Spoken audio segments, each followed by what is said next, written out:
میرے محترم بزرگوں اور بھائیوں، اللہ تعالیٰ نے ہمیں یہ جو دین دیا ہے اسلام کے نام سے، یہ دین تمام انسانوں کے لیے کامیابی، ہدایت اور نجات کا ذریعہ ہے۔ آپ سے پہلے، ہم سے پہلے جتنے بھی لوگ آئے اور ہمارے بعد قیامت تک جتنے بھی انسان اس دنیا کے اندر آئیں گے، ان سب کی دنیاوی اور اخروی کامیابی اور نجات کا دار و مدار اللہ رب العزت نے اسی دین میں رکھا ہے۔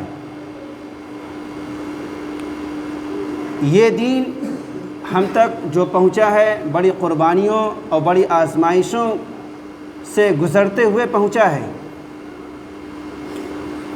دین کا مرحلہ اتنا آسان بھی نہیں ہوتا ہے۔ دین پر چلنے والے، دین کی دعوت دینے والے، دین کی صدا لگانے والے، ان کے آگے بڑی آزمائشیں ہوتی ہیں، بڑے چیلنجز ہوتے ہیں، لیکن انہی آزمائشوں سے گزرتے ہوئے، انہی مصائب و آلام سے گزرتے ہوئے دین کا یہ راستہ اپنی کامیابی تک پہنچتا ہے۔ قرآن کریم میں جگہ جگہ اللہ پاک نے اس بات کو دو چار کی طرح بالکل واضح کر دیا ہے کہ اگر تم ایمان لاؤ گے، میرے کلمے کا اقرار کرو گے، تو مصیبتیں آئیں گی، آزمائشیں آئیں گی۔ ایسا ہو ہی نہیں سکتا کہ تم اللہ کا کلمہ پڑھ لو، اس پر، اس کے رسول پر ایمان لے آؤ اور تمہارے جسم پر ایک خراش بھی نہ لگے، تمہارے پیروں میں ایک کانٹا بھی نہ چبھے۔ ایسا ہرگز نہیں ہو سکتا۔ یہ جو سورہ العنکبوت کی دو آیتیں آپ کے سامنے پڑھی ہیں، الف لام میم، احسب الناس ان یترکوا ان یقولوا آمنا وهم لا یفتنون ولقد فتنا الذین من قبلہم فلیعلمن اللہ الذین صدقوا ولیعلمن الکاذبین۔ اس میں اللہ پاک یہ ارشاد فرماتے ہیں کہ لوگوں نے یہ گمان کر رکھا ہے، یہ سمجھ رکھا ہے کہ وہ اتنا کہہ دے کہ ہم ایمان لے آئے اور ان کی آزمائش نہیں کی جائے گی۔ آگے اللہ فرماتے ہیں کہ تم سے پہلے جو مسلمان، جو دوسرے پیغمبروں کے جو ماننے والے جو مسلمان گزرے ہیں، ہم نے ان کی بھی اسی طرح آزمائش کی تھی، ہم نے انہیں بھی تم سے پہلے آزمائش میں ڈالا تھا۔ فَلَيَعْلَمَنَّ اللَّهُ الَّذِينَ صَدَقُوا وَلَيَعْلَمَنَّ الْكَاذِبِينَ، تاکہ اللہ تعالیٰ کو یہ معلوم ہو جائے کہ کون سچا ہے، اور یہ بھی معلوم ہو جائے کون جھوٹا ہے، کون اپنے ایمان میں مخلص ہے، کون اپنے ایمان میں غیر مخلص ہے، یہ واضح ہو جائے۔ یہ پریشانیاں جو آتی ہیں، آزمائشیں جو آتی ہیں، یہ دراصل اسی لیے آتی ہیں تاکہ کھرا الگ ہو جائے، کھوٹا الگ ہو جائے، سچ الگ ہو جائے، جھوٹ الگ ہو جائے، حق الگ ہو جائے، باطل الگ ہو جائے۔ یہ آزمائشیں اسی لیے ہوتی ہیں۔ فَلَيَعْلَمَنَّ اللَّهُ الَّذِينَ صَدَقُوا وَلَيَعْلَمَنَّ الْكَاذِبِينَ۔ پوری 1400 سالہ اسلامی تاریخ آزمائشوں سے، قربانیوں سے بھری پڑی ہیں۔ اسلامی تاریخ کا کوئی ایسا دور گزرا ہی نہیں جس میں آزمائشیں نہ آئی ہوں اسلام پر یا اہل اسلام پر۔ آزمائشوں کا آنا یہ اللہ کی طرف سے ہے، اور اس پر صبر کر لے جانا، اسے برداشت کر لے جانا اور اس پر راضی ہو جانا، یہ مومن کی بہت بڑی صفت بیان کی گئی ہے۔ وہ کون ہے جو ذرا سی تکلیفوں پر، ذرا سی آزمائشوں پر شور و ہنگامہ مچانے لگے؟ اسی لیے کسی بہت بڑے عالم نے، دانشور نے بڑی خوبصورت بات کہی تھی کہ دعوت کے میدان میں وہی شخص قدم رکھے جو گالیوں کو سن کر مسکرانے کا فن جانتا ہو، کیونکہ اگر آپ نے اس میدان میں قدم رکھا ہے، اللہ کے راستے میں اللہ کے دین کو اس کے بندوں تک پہنچانے کا تہیہ تم نے کر رکھا ہے، تو پھر اس بات کے لیے بھی تمہیں تیار رہنا چاہیے کہ تمہیں وہ سارے مراحل پیش آئیں گے، وہ آزمائشیں بھی آ سکتی ہیں، وہ مصیبتیں بھی آ سکتی ہیں جو تم سے پہلے کے لوگوں کے سامنے آئیں۔ ایسا تو ہو ہی نہیں سکتا کہ آپ اس کام کے لیے نکلیں اور آپ کے سامنے سرخ قالین بچھا دی جائے، ایسا ہرگز نہیں ہو سکتا۔ صحابہ کرام رضی اللہ عنہم اجمعین نے ان کی پوری تاریخ، ان کی پوری سیرت، پوری زندگی قربانیوں سے، آزمائشوں سے بھری پڑی ہیں۔ آزمائشوں پر ان کا صبر کر لے جانا، برداشت کر لے جانا، اسی کی وجہ سے یہ دین یہاں تک پہنچا ہے، اور آئندہ بھی انہی قربانیوں اور آزمائشوں کے ذریعے ہی یہ دین آگے تک پہنچے گا۔ سست اور کاہل لوگوں کے لیے یہ کام نہیں ہے، یہ کام ان لوگوں کے لیے ہے جو اولو العزم ہیں، جو ہمت رکھتے ہیں، حوصلہ رکھتے ہیں، جن کی فکریں بلند ہیں، جو کچھ کرنے کا حوصلہ رکھتے ہیں، جذبہ رکھتے ہیں، اپنے اندر لگن رکھتے ہیں، تڑپ رکھتے ہیں۔ ان لوگوں کے لیے یہ اللہ کے دین کا راستہ ہے۔ اللہ کے رسول صلی اللہ علیہ وسلم کی مکہ کی 13 سالہ زندگی صبح سے لے کے شام تک، آپ کی یہ 13 سالہ زندگی پوری آزمائشوں سے، مصیبتوں سے، پریشانیوں سے بھری پڑی ہے۔ کون سا ایسا دن گزرا ہے جس میں آپ کے ساتھ آزمائشیں نہ آئی ہوں، آپ کے لیے مصیبتیں کھڑی نہ کی گئی ہوں، آپ کے سامنے جو ہے رکاوٹیں کھڑی نہ کی گئی ہوں؟ کون سا ایسا دن ہوگا جس میں آپ نے چین و سکون کا سانس لیا ہو؟ آپ مدینہ تشریف لے آئے، وہاں بھی آپ کی پوری زندگی آزمائشوں سے بھری پڑی تھی۔ مدینہ کے اندر کے منافقین اور مدینہ کے باہر کے مشرکین، ان لوگوں نے آپ کو چین سے بیٹھنے نہیں دیا، مگر جیسا کہ عرض کیا گیا کہ اسلامی دعوت کا قافلہ اور اسلامی دعوت کے کام کرنے والے انہی مرحلوں سے گزرتے ہوئے آگے بڑھتے ہیں۔ اللہ کے رسول صلی اللہ علیہ وسلم نے جو زندگی گزاری اور صحابہ کرام کو جو تعلیم دی، اس کا مقصد بھی یہی تھا، اور ان کے ساتھ بھی وہی چیزیں پیش آئیں جو اللہ کے نبی صلی اللہ علیہ وسلم کے ساتھ پیش آئی تھیں۔ جس نے بھی اس وقت کلمہ قبول کیا اور اسلام کے اندر وہ داخل ہوا، اس کو سب سے پہلے آزمائشوں سے گزرنا پڑا۔ سیدنا ابو بکر صدیق رضی اللہ تعالی عنہ اللہ کے نبی صلی اللہ علیہ وسلم کے ساتھ تھے، اور حضور اکرم صلی اللہ علیہ وسلم نے دین کی دعوت دی، لوگ آپ پر ٹوٹ پڑے، اور اسی کے چلتے حضرت ابو بکر صدیق رضی اللہ تعالی عنہ بھی مار کھائے، اور مشرکین مکہ نے اس قدر آپ کو مارا کہ آپ کا چہرہ سوج گیا، کافی چوٹیں آئی، آپ زخمی ہو گئے، گھر لائے گئے۔ حضرت ابو بکر رضی اللہ تعالی عنہ نے فرمایا کہ رسول اللہ صلی اللہ علیہ وسلم کیسے ہیں؟ لوگوں نے کہا کہ آپ پھر ان کا نام لے رہے ہیں، جن کی وجہ سے آپ کو مار پڑی ہے، آپ پھر ان کا نام لے رہے ہیں۔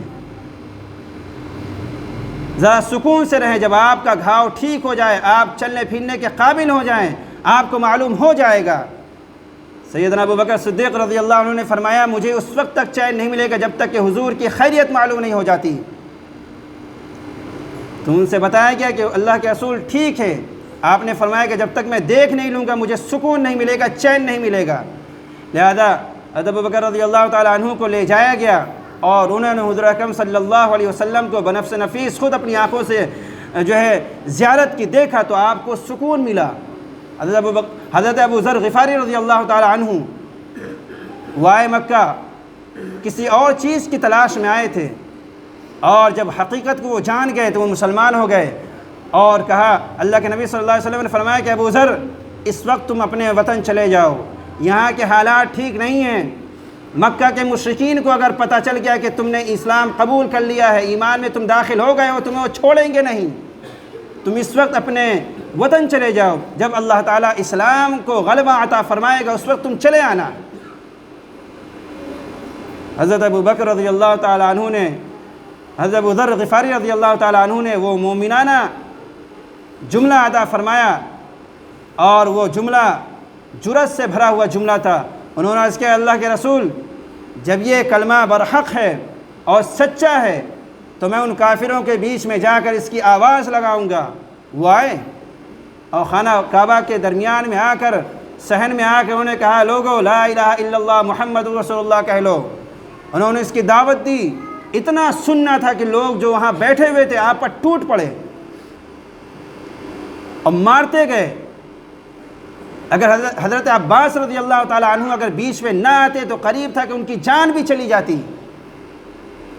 انہوں نے آ کر بیچ بچاؤ کیا اور کہا کہ تم ایسے شخص کو مارتے ہو، تم نہیں جانتے ہو کہ یہ شخص کس قبیلے کا انسان ہے، اگر اس قبیلے والوں نے تمہارا راستہ روک دیا تو تمہاری تجارت کا قافلہ آگے بھی نہیں بڑھ سکتا۔ یہ سننا تھا کہ انہوں نے ان کو چھوڑ دیا۔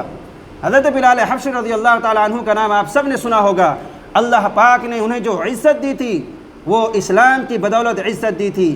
وہ حبشہ کے رہنے والے تھے، افریقہ کے ایک باشندے تھے، نہایت کالے تھے، اور حبشیوں کے اس زمانے میں کوئی عزت نہیں تھی اور غلامی میں رہنا ان کا مقدر بن چکی تھی۔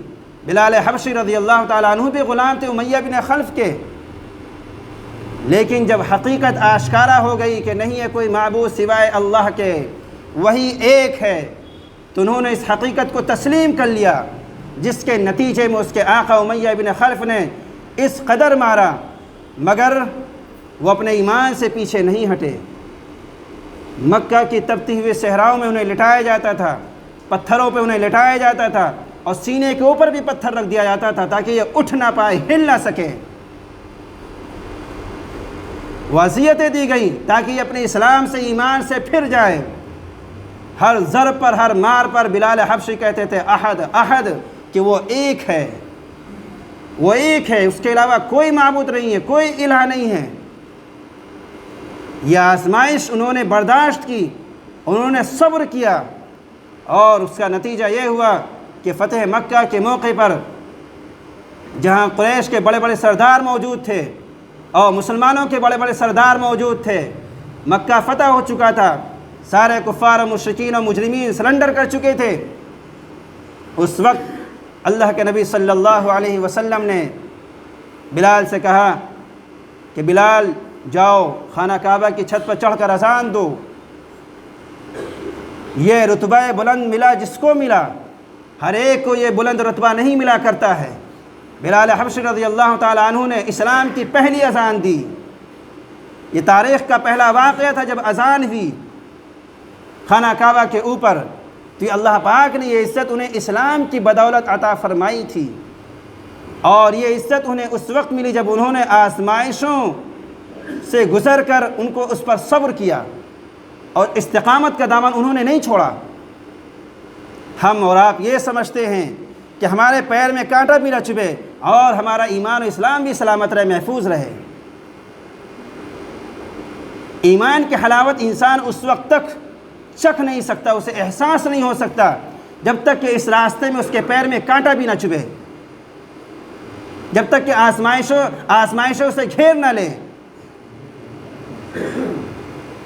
ہم چونکہ ایک ایسے ماحول میں آتے ہیں، ایسے بیک گراؤنڈ سے آتے ہیں کہ جہاں ذرا سی بھی کوئی تکلیف نہیں ہوتی ہے۔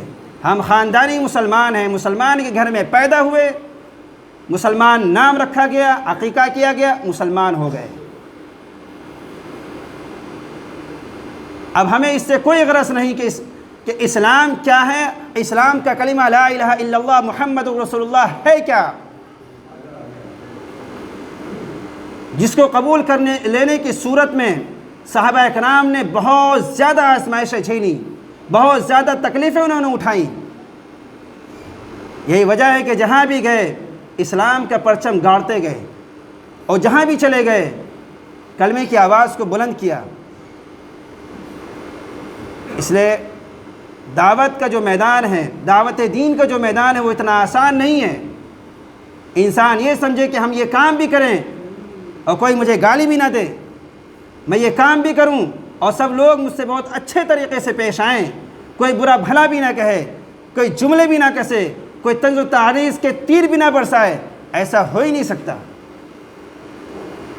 لیکن اس کام کے لیے شرط اولین یہ ہے کہ برداشت کیا جائے، اور اللہ رب العزت نے اپنے پیغمبر محمد عربی صلی اللہ علیہ وسلم کو جگہ جگہ اسی صبر کی تلقین کی ہے۔ وَاصْبِرْ وَمَا صَبْرُكَ إِلَّا بِاللَّهِ، آپ صبر کریے اور اللہ کی توفیق کے بغیر آپ صبر نہیں کر سکتے۔ وَلَا تَحْزَنْ عَلَيْهِمْ، اور ان کی حالت پر آپ رنجیدہ نہ ہوں۔ وَلَا تَكُ فِي ضَيْقٍ مِّمَّا يَمْكُرُونَ، اور وہ جو لوگ آپ کے ساتھ مکر و فریب کر رہے ہیں، سازشیں رچ رہے ہیں، آپ ان سے تنگ دل نہ ہوئیے، آپ ان سے تنگ دل نہ ہوئیے۔ ایک جگہ اللہ نے فرمایا وَاصْبِرْ كَمَا صَبَرَ أُولُو الْعَزْمِ مِنَ الرُّسُلِ، کہ آپ اس طرح صبر کریے جیسے کہ اولو العزم پیغمبروں نے صبر کیا تھا۔ مصیبتوں کے آگے جم جانا، پریشانیوں کے آگے جم جانا، اور اللہ کے راستے میں آنے والی تکلیفوں کو برداشت کر لے جانا، اسی کو صبر کہتے ہیں، جس کا تعلق اس دعوت کے کام سے ہے۔ اور اللہ پاک نے اس صبر کو قرآن پاک کے اندر کم سے کم 70 مرتبہ ذکر فرمایا ہے۔ ایک جگہ لوگوں کی حالت کا ذکر کرتے ہوئے اللہ پاک نے فرمایا وَمِنَ النَّاسِ مَن يَقُولُ آمَنَّا بِاللَّهِ فَإِذَا أُوذِيَ فِي اللَّهِ جَعَلَ فِتْنَةَ النَّاسِ كَعَذَابِ اللَّهِ، کہ لوگوں میں بعض لوگ ایسے بھی ہیں جو کہتے ہیں کہ ہم ایمان لے آئے، پھر جب اللہ کے راستے میں انہیں کوئی تکلیف پہنچتی ہے، کوئی آزمائش ان کے اوپر آن پڑتی ہے، کوئی مصیبت آ پہنچتی ہے، تو وہ اس مصیبت کو، لوگوں کے اس ایذا رسانی کو اللہ کا عذاب شمار کرنے لگتے ہیں کہ ارے وہ گیا تھا اس کام کرنے کے لیے، اچھا ہوا، اللہ کا عذاب آیا ہوگا۔ تو دعوت دین کے راستے میں کام کرنے والوں پر کوئی آزمائش آتی ہے تو یہ منافقین کہتے ہیں کہ یہ اللہ کا عذاب ہے جو ان کے اوپر آ گیا ہے، تو اللہ کی طرف سے آنے والی آزمائشوں کو وہ اللہ کا عذاب سمجھتے ہیں۔ تو دراصل یہ آیت ایک خاص پس منظر میں نازل ہوئی جب مسلمانوں کو کوئی پریشانی آتی تھی، دعوت دین کے میدان میں اللہ کے راستے میں نکلنے کے سلسلے میں انہیں کوئی آزمائشوں کا سامنا کرنا پڑتا تھا، کوئی تکلیف ان کے اوپر آتی تھی، تو منافقین یہی کہتے تھے کہ ان کے اوپر اللہ کا عذاب آیا ہے، اگر یہ کام نہ کرتے تو ان کے اوپر یہ عذاب نہ آتا، تو وہ اللہ کی آزمائش کو وہ اللہ کا عذاب سمجھتے ہیں۔ تو یہ اللہ کا عذاب نہیں ہوتا ہے، یہ اللہ تعالیٰ کی طرف سے آزمائش ہوتی ہے، اور یہ چیز ہمیں ہمیشہ یاد رکھنی چاہیے کہ آزمائش اللہ کے نیک بندوں پر آتی ہیں۔ یہ مصیبتیں، یہ آزمائش اللہ کے نیک بندوں پر، پیغمبروں پر، انبیاء پر، صلحاء پر، اللہ کے ولیوں پر آتی ہے۔ اللہ کا جو جس قدر قریب ہوتا ہے، محبوب ہوتا ہے، اس کے اوپر آزمائش اتنی ہی زیادہ سخت ہوتی ہے۔ ہمارے آپ جیسے پھسپھسے ایمان والوں پر آزمائشیں نہیں آتی ہیں۔ کیوں؟ اس لیے کہ آزمائش کے ایک ہی جھونکے میں ہمارا ایمان اڑ جائے گا، بالکل نہیں بچے گا۔ ذرا سی باتوں پر آج لوگ اپنے ایمان سے سمجھوتا کر رہے ہیں، اپنے اسلام کو داؤں پر لگا رہے ہیں۔ حالات آج اس قدر ناگفتہ بے ہو چکے ہیں کہ ذرا سی بات پر اسلام اور ایمان کا لوگ سودا کر لیتے ہیں۔ یہ آزمائش ہے، آزمائش معاشی بھی ہو سکتی ہے، اور آزمائش آپ کی سیاسی بھی ہو سکتی ہے، اور آزمائش کچھ بھی ہو سکتی ہے، بیماری کے ذریعے سے بھی آزمائش آپ کی ہو سکتی ہے۔ آزمائشی کی بہت ساری قسمیں ہوتی ہیں، کسی بھی طرح کی آزمائش آ سکتی ہے۔ اللہ تعالیٰ سے دعا ہے کہ اللہ تعالیٰ ہم سب کو صحیح سمجھ کی توفیق عطا فرمائے۔ وآخر دعوانا الحمدللہ رب العالمین۔ سنت ادا کریں۔